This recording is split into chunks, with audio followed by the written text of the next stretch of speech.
అర్ధరాత్రి స్వతంత్రం కానీ వాళ్ళు బయటకు వచ్చేవాళ్ళు ఆడవాళ్ళు. ఎందుకు స్వతంత్రం కావాలి ఆడదానికి? నీకు 12 తర్వాత ఏం పని?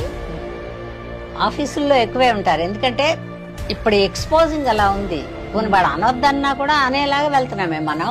ఎప్పుడు ఎదుటి వాళ్ళకి తప్పు అనకూడదు. మందు కూడా కొంచెం ఉంటుంది. Correct.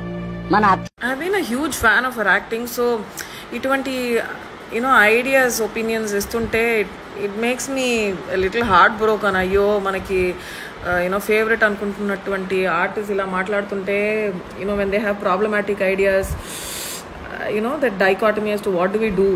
So based on her rules medical emergencies కనుక ఏదన్నా యాక్సిడెంట్స్ కానీ ట్రామా కేసెస్ కానీ జరిగితే so sunrise to sunset మాత్రమే జరగాలి. నర్సెస్ ఉండకూడదు, లేడీ డాక్టర్స్ ఉండకూడదు.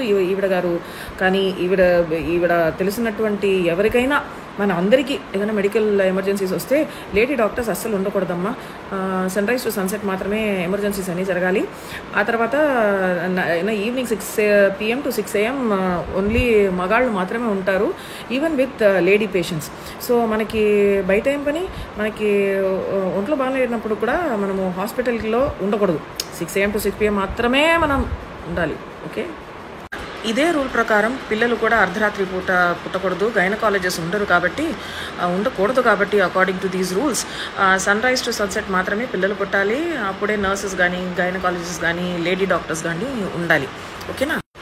జోక్స్ అపార్ట్, సూర్యోదయం ముందు పొద్దున 3:34కి లేచి పొలాలకి వెళ్ళి అక్కడే ద సో కాల్డ్ బాత్రూమ్ ఫెసిలిటీని యూజ్ చేసుకోగలము అని వెళ్తున్నటువంటి ఆడవాళ్ళు ఇంకా ఉన్నారు. ఎందుకంటే India still a place where we don't have bathrooms in our villages in so many places. So ఇలాంటి ఒక సిచ్యువేషన్లో కూడా ఆడవాళ్ళు ఎప్పుడు వస్తారు, వాళ్ళని ఎలా మనము అసాల్ట్ చేయాలి అన్నటువంటి మైండ్ సెట్స్ ఉన్న సొసైటీ ఇది.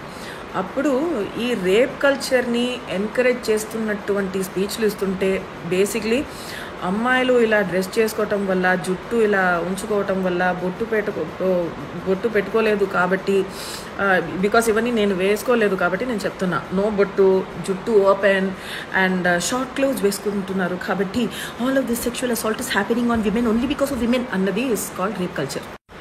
అయినా నిజంగా ఎటువంటి దుష్కర్మ ఉంటే ఇటువంటి భారతదేశంలో అమ్మాయిలుగా పుట్టడం ఎంత పెద్ద ఒక బ్యాడ్ కర్మ అన్నది ఇప్పుడే I'm thinking, why should we be born as women in this stupid country where we're getting advises from people. అమ్మాయిలకి బయట ఏం పని, అమ్మాయిల్ని ఎందుకు చదివించాలి, అమ్మాయిలకి ఎందుకు డౌరీ ఇవ్వకూడదు, ఇటువంటి కాన్సెప్ట్స్ని ఆర్గ్యూ చేస్తున్నటువంటి, డిఫెండ్ చేస్తున్నటువంటి సొసైటీలో 2024లో ఉన్నాము.